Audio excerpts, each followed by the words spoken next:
بسم الله الرحمن الرحيم. الرحمن علم القرآن خلق الإنسان علمه البيان. الشمس والقمر بحسبان والنجم والشجر يسجدان.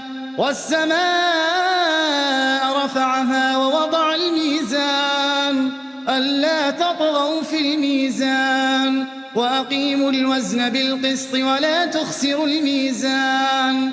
والأرض وضعها للأنام فيها فاكهة والنخل ذات الأكمام والحب ذو العصف والريحان. فبأي آلاء ربكما تكذبان؟ خلق الإنسان من صلصال كالفخار وخلق الجان من مارج من نار. فبأي آلاء ربكما تكذبان؟ رب المشرقين ورب المغربين. فبأي آلاء ربكما تكذبان؟ مرج البحرين يلتقيان بينهما برزخ لا يبغيان. فبأي آلاء ربكما تكذبان؟ يخرج منهما اللؤلؤ والمرجان. فبأي آلاء ربكما تكذبان؟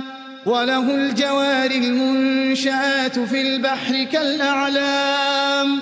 فبأي آلاء ربكما تكذبان؟ كل من عليها فان ويبقى وجه ربك ذو الجلال والإكرام.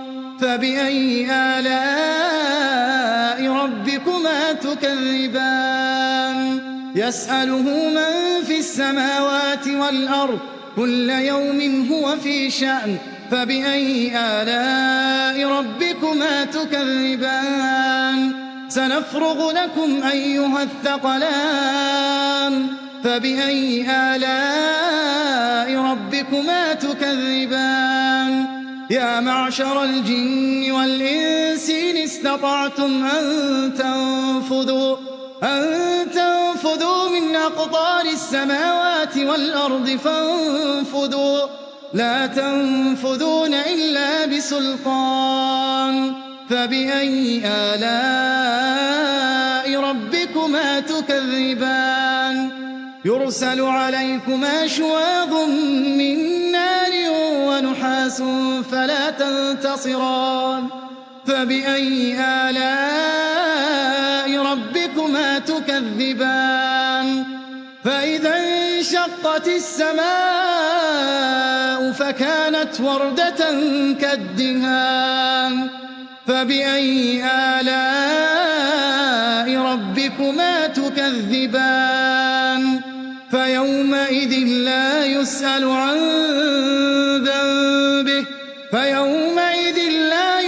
عن ذنبه إنس ولا جان. فبأي آلاء ربكما تكذبان؟ يعرف المجرمون بسيماهم فيؤخذ بالنواصي والأقدام. فبأي آلاء ربكما تكذبان؟ هذه جهنم التي يكذب بها المجرمون يطوفون بينها وبين حميم آن.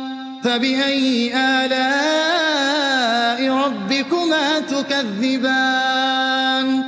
ولمن خاف مقام ربه جنتان. فبأي آلاء ربكما تكذبان؟ ذواتا أفنان.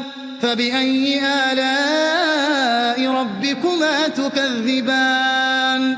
فيهما عينان تجريان فبأي آلاء ربكما تكذبان فيهما من كل فاكهة زوجان فبأي آلاء ربكما تكذبان متكئين على فرش بطائنها من استبرق وجنى الجنتين دان فبأي آلاء ربكما تكذبان فيهن قاصرات الطرف لم يطمثهن إنس قبلهم ولا جان فبأي آلاء ربكما تكذبان كأنهن الياقوت والمرجان فبأي آلاء ربكما تكذبان هل جزاء الإحسان إلا الإحسان فبأي آلاء ربكما تكذبان ومن دونهما جنتان فبأي آلاء ربكما تكذبان مدهامتان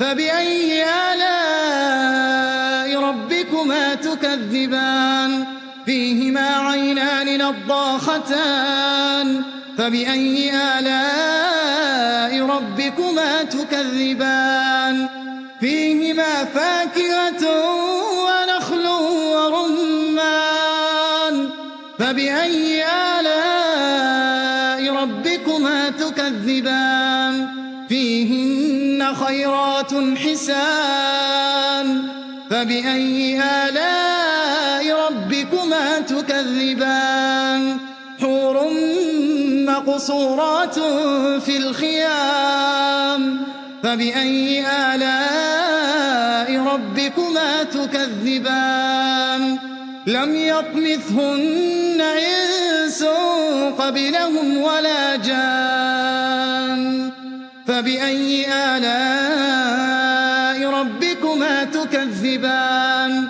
متكئين على رفرف خضر وعبقري حسان فبأي آلاء ربكما تكذبان تبارك اسم ربك ذي الجلال والإكرام